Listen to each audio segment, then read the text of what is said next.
India की manufacturing industry काफी बड़ी है, देश की लगभग 17% जीडीपी जितनी। कई मेजर सेक्टर्स आते हैं इसमें, जैसे ऑटोमोटिव, इंजीनियरिंग, केमिकल्स, फार्मास्यूटिकल्स और कंज्यूमर ड्यूरेबल्स। 2.7 करोड़ लोगों को एम्प्लॉयमेंट देती है ये डायरेक्टली, जो आगे इकोनॉमी को बढ़ाने में मदद करते हैं। इंडिया का एम हमेशा से रहा है ग्लोबल मैन्युफैक्चरिंग हब बनना, जो कि अभी तक तो नहीं हो पाया है, लेकिन 2030 तक $1 ट्रिलियन के गुड्स हम एक्सपोर्ट करने की कैपेसिटी बना पाएंगे। धीरे धीरे इधर मैन्युफैक्चरिंग ऑटोमेटेड बन रही है, एआई और रोबोटिक्स का इस्तेमाल करके एफिशिएंसी और प्रोडक्शन को बढ़ाया जा रहा है स्पीड से। इसमें बहुत पोटेंशियल भी है इकोनॉमिक ग्रोथ और जॉब क्रिएशन करने में टेक्नोलॉजी और इनोवेशन के साथ, ताकि हम दुनिया में कंपेटिटिव बन पाएं। गवर्नमेंट कुछ प्रोग्राम्स और पॉलिसीज लाती रहती है इसको एनकरेज करने के लिए, मगर फिर भी हम लेटेस्ट मैन्युफैक्चरिंग वॉर हारते दिख रहे हैं। पहले तो हमें चाइना ने पिछाड़ दिया था, लेकिन अब वियतनाम जैसे छोटे देश भी आगे निकलने लगे हैं। वियतनाम, जिसकी इकोनॉमी महाराष्ट्र से भी कम है, एरिया राजस्थान से भी छोटा है और पॉपुलेशन इंडिया के 4th biggest state waste Bengal से भी कम है, वो 140 करोड़ लोग के इतने बड़े देश को पीछे छोड़ने में कैसे सफल हो रहे हैं। अमेरिकन कंपनीज आज चाइना को छोड़कर दूसरे देशों में फैक्ट्रीज लगा रही हैं गवर्नमेंट रेगुलेशन और ट्रेड वॉर के कारण, लेकिन इंडिया में आकर फैक्ट्री लगाने के बजाय ये वियतनाम, थाईलैंड और ताइवान जैसे देशों में जा रही हैं। नोमुरा रिसर्च की रिपोर्ट के मुताबिक अप्रैल 2018 से अगस्त 2019 के बीच 56 कंपनीज ने अपनी फैक्ट्रीज को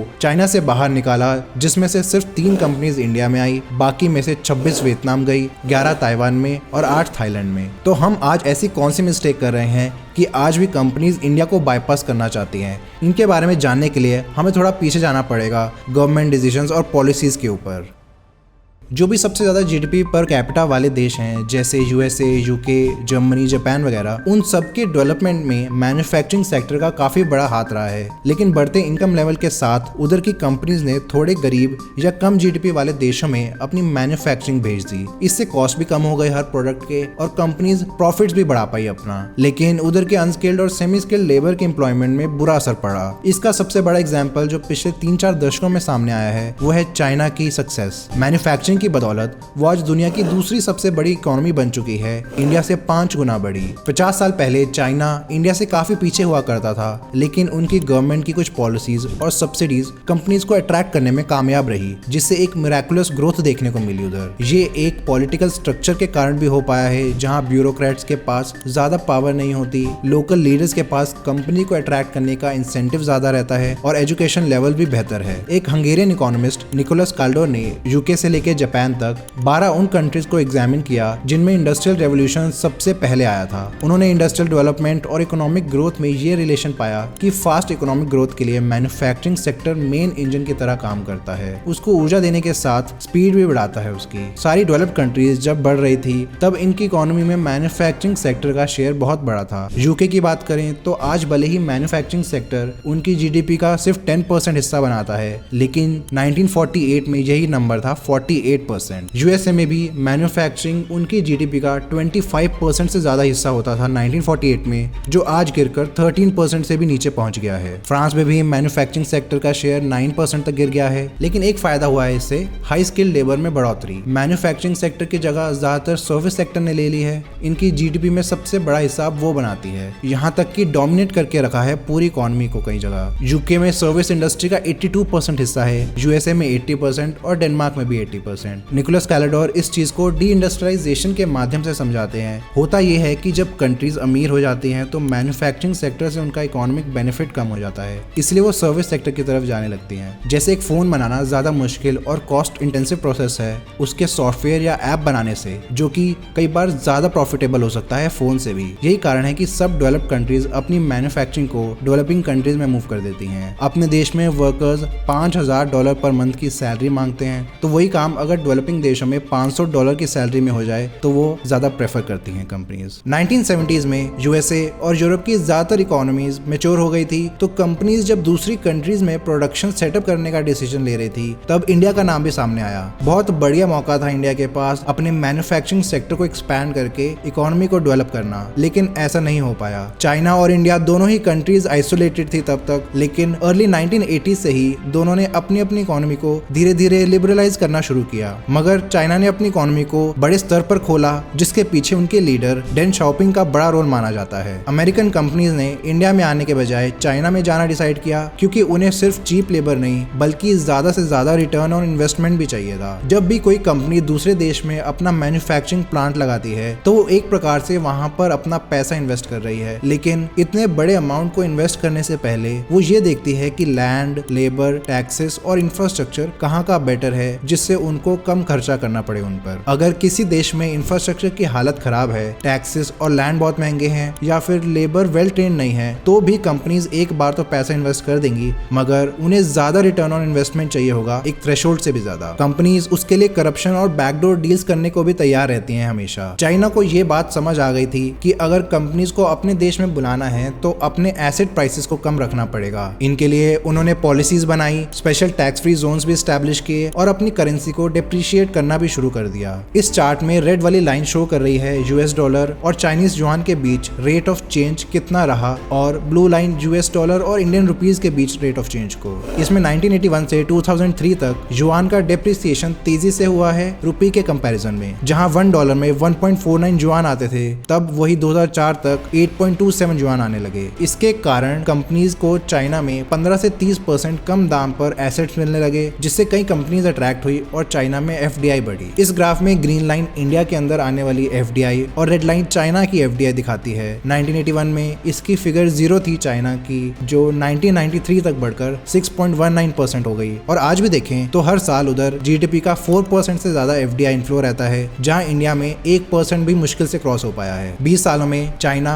इंडिया के कंपैरिजन में 6 गुना ज्यादा एफडीआई अट्रैक्ट करने में सफल रहा है। इसमें एसेट प्राइस के अलावा चाइना में बेहतर हेल्थ केयर और एजुकेशन बताया जाता है, जिससे लोग ज्यादा प्रोडक्टिव बन पाए। 1981 में आई वर्ल्ड बैंक की रिपोर्ट के मुताबिक इंडिया की लाइफ एक्सपेक्टेंसी 51 ईयर्स थी और चाइना की 64 ईयर्स। उस टाइम पर भी चाइना में लोग इंडिया से 13 साल ज्यादा जी रहे थे। इसका कारण था लोगों का ज्यादा न्यूट्रिशियस खाना या लाइफस्टाइल और बेहतर हेल्थ केयर फैसिलिटीज। इसके अलावा सबको प्राइमरी एजुकेशन की सुविधा भी मिलती है, महिलाओं को मिलाकर, जिससे उनकी लेबर फोर्स में ज्यादा पार्टिसिपेशन भी देखने को मिलती है। इससे उनकी इकोनॉमिक हालत इंप्रूव हुई और बर्थ रेट भी कम होना शुरू हो गए। ऐसी एडवांसमेंट बढ़ती रही जब अगली जनरेशन भी आई। तो वर्ल्ड बैंक किसी भी देश में एजुकेशन और हेल्थ केयर स्टैंडर्ड्स को मेजर करने के लिए ह्यूमन कैपिटल इंडेक्स का इस्तेमाल करता है, जिसको 0 से 1 के बीच में रेटिंग दी जाती है। अगर 2020 के ह्यूमन कैपिटल इंडेक्स को देखें तो इंडिया ने 0.49 स्कोर किया था, जो कि नेपाल और केन्या जैसे गरीब देशों से भी कम था। वहीं चाइना ने 0.65 स्कोर किया था, जो कि उससे भी अमीर देश जैसे चिली और स्लोवाकिया से भी बेटर था। आज चाइना का फीमेल लेबर पार्टिसिपेशन रेट 62% है, जहां इंडिया का सिर्फ 25% है, यानी इधर से दुगने से भी ज्यादा। मतलब चाइना में महिलाएं वर्कफोर्स में काफी ज्यादा कंट्रीब्यूट करती हैं। यही कारण है कि चाइना में overall labour force participation rate है 76%, लेकिन इंडिया का है सिर्फ 51%। यानी 15 से 64 ईयर्स के बीच 51% लोग इंडिया में काम कर रहे हैं और 76% चाइना में। हालांकि इंडिया की पॉपुलेशन चाइना से ज्यादा हो चुकी है, लेकिन अभी भी टोटल वर्किंग पॉपुलेशन कम है, जिससे देश के टोटल आउटपुट पर बुरा असर पड़ता है। सिर्फ ऐसा नहीं है कि चाइना में लेबर ज्यादा है, बल्कि वो प्रोडक्टिविटी के मामले में भी इंडियन वर्कर्स से बेहतर है। अर्ली 1970s तक दोनों देशों की लेबर प्रोडक्टिविटी सेम थी, लेकिन आज हम देखते हैं तो इसमें बहुत बड़ा गैप आ चुका है। आज ये ऑलमोस्ट डबल है इंडिया से। इसका एक कारण ये भी है कि आज भी देश में 45% से ज्यादा वर्कर्स अनप्रोडक्टिव एग्रीकल्चर सेक्टर में काम करते हैं। इन सब के कॉम्बिनेशन से चाइना दुनिया का मैन्युफैक्चरिंग हब बन गया,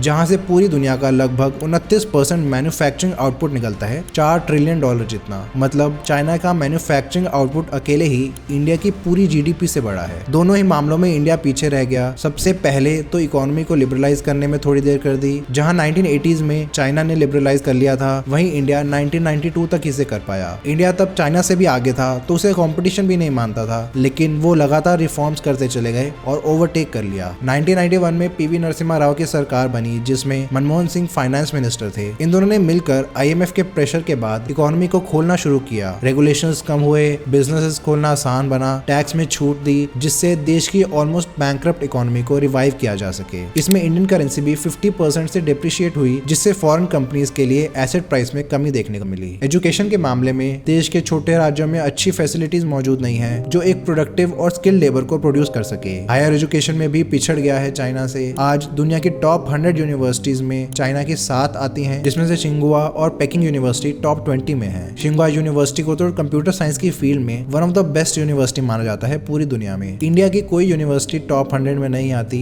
IITs 150 के बाद ही आती हैं। इस सब के बावजूद पिछले कुछ सालों से कंपनीज चाइना छोड़ के दूसरे देशों में जा रही हैं। इसके भी कुछ रीजंस हैं, जैसे चाइना की बढ़ती पर कैपिटा इनकम। अब वहाँ के वर्कर्स अमीर हो रहे हैं, तो इसलिए वो सस्ते में काम करना नहीं पसंद करते। इसके अलावा उन पर मैन्युफैक्चरिंग की ओवर डिपेंडेंस होने से भी पूरी दुनिया में सप्लाई चेन गड़बड़ा गई थी। जब भी उधर की गवर्नमेंट को डिसीजन लेती तो पूरी दुनिया में इसका असर देखने को मिलता। कंपनीज अब मैन्युफैक्चरिंग को डिसेंट्रलाइज करने लगे हैं, अलग अलग कंट्रीज में शिफ्ट करके, ताकि कोई एक कंट्री उनकी सप्लाई चेन को खराब ना कर सके। और तीसरा कारण है यूएसए और चाइना के बीच ट्रेड वॉर। दोनों एक दूसरे के जियोपॉलिटिकल राइवल्स हैं, स्पेशली ताइवान, जापान और कुछ इंडो पैसिफिक कंट्रीज को लेकर। इकोनॉमिकली और मिलिट्रीली भी वो लगातार अमेरिका को चैलेंज करते रहे हैं, जो उन्हें पसंद नहीं आता। इसलिए अमेरिकन गवर्नमेंट कंपनीज को चाइना छोड़ने के लिए मजबूर कर रही है, डायरेक्टली और इनडायरेक्टली कस्टम ड्यूटीज बढ़ाकर। तो यहाँ इंडिया के पास मौका है अपनी पुरानी गलतियों को सुधारने का और कंपनीज को अट्रैक्ट करने का। इंडिया में और नई फैक्ट्रीज लगे, जिससे इकोनॉमिक प्रोग्रेस देखने को मिले, लेकिन ऐसा होता हुआ नहीं दिख रहा। बाहर से कंपनीज आना तो दूर, उल्टा जो फॉरेन कंपनीज पहले भी इंडिया में काम कर रही थी, वो भी अभी से छोड़कर जा रही हैं, जैसे अमेरिका की फोर्ड, हार्ली डेविडसन और जनरल मोटर्स। उनके प्रोडक्ट्स इंडियन मार्केट में ज्यादा चले नहीं और लॉस में चल रही थी काफी टाइम से, लेकिन यही कंपनीज वियतनाम और थाईलैंड में अपनी जगह बनाने में सफल हो रही हैं।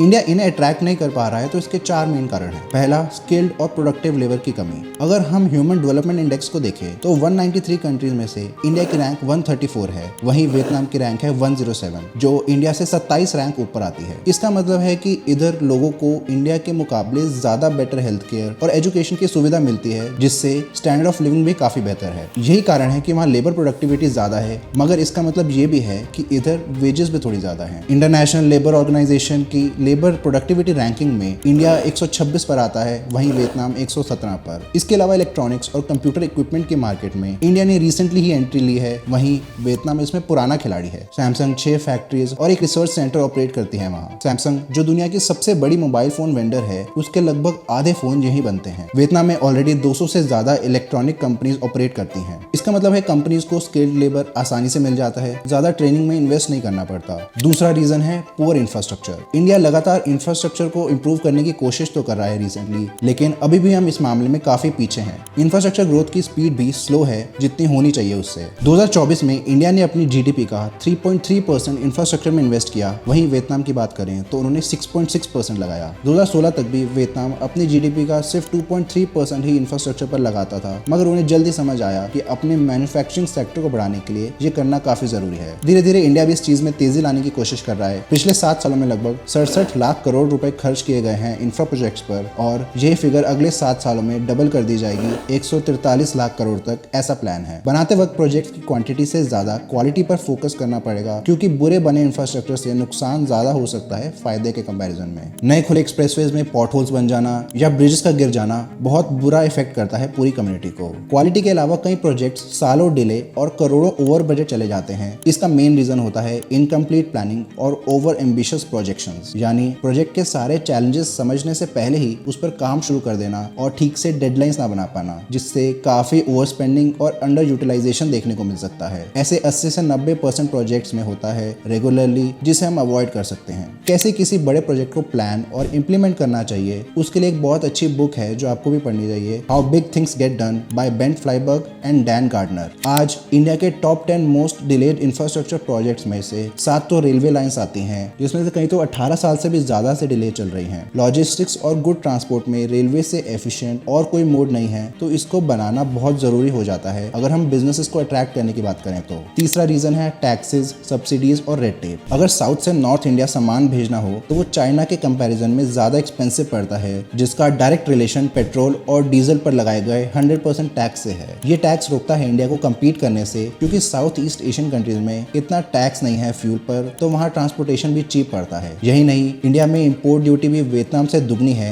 जैसे इंफॉर्मेशन एंड कम्युनिकेशन टेक्नोलॉजीज के ऊपर 10% इंपोर्ट ड्यूटी लगाई जाती है इधर, और वियतनाम में सिर्फ 5%। इंडियन गवर्नमेंट का मोटिव हाई इंपोर्ट ड्यूटी रखने का ये है कि डोमेस्टिक मैन्युफैक्चरर्स को प्रोटेक्ट किया जा सके इंटरनेशनल कंपटीशन से, लेकिन वो ये भी जानते हैं कि जब तक हम इसे कम नहीं करेंगे तब तक फॉरेन मैन्युफैक्चरर्स नहीं आएंगे, जिससे कंपटीशन डेवलप नहीं होगा और इंडियन मैन्युफैक्चरर्स भी इंटरनेशनल स्टैंडर्ड की क्वालिटी नहीं ला पाएंगे, जो कि बहुत जरूरी है इनोवेशन के लिए। इसलिए जनवरी में सरकार ने मोबाइल फोन मैन्युफैक्चरिंग में यूज होने वाले कुछ मेटल और प्लास्टिक पार्ट्स पर इंपोर्ट ड्यूटी को 15% से घटाकर 10% कर दिया। और आखिरी चौथा रीजन है ईज ऑफ डूइंग बिजनेस। एक डेमोक्रेटिक कंट्री होने के कारण नए बिजनेसेस को सेटअप करने से पहले स्टेट और सेंट्रल गवर्नमेंट्स दोनों से बहुत सारे लाइसेंसेस और अप्रूवल्स लेने पड़ते हैं। इनको पाने में भी डिलेज देखने को मिलते हैं और इलेक्ट्रिसिटी और वाटर सप्लाई जैसी बेसिक कनेक्शंस लेने में भी दिक्कत फेस करनी पड़ सकती है। लेकिन वियतनाम में वन पार्टी सिस्टम है चाइना जैसे, तो वहां पर स्टेट या लोकल गवर्नमेंट के डिसीजन को सेंट्रल गवर्नमेंट ओवररूल कर सकती है मोस्टली। एक स्मार्टफोन एग्जीक्यूटिव ने रॉयटर्स को बताया कि वियतनाम में अगर गवर्नमेंट से कोई भी अप्रूवल या लाइसेंस वगैरह लेना हो तो एक सिंगल पॉइंट ऑफ कॉन्टैक्ट ही होता है। एक ही इंसान या डिपार्टमेंट से सारी फॉर्मेलिटी पूरी करवाई जा सकती है। दूसरी तरफ अगर हम वर्ल्ड बैंक की ease of doing business rank देखें तो इंडिया 63 रैंक पर आती है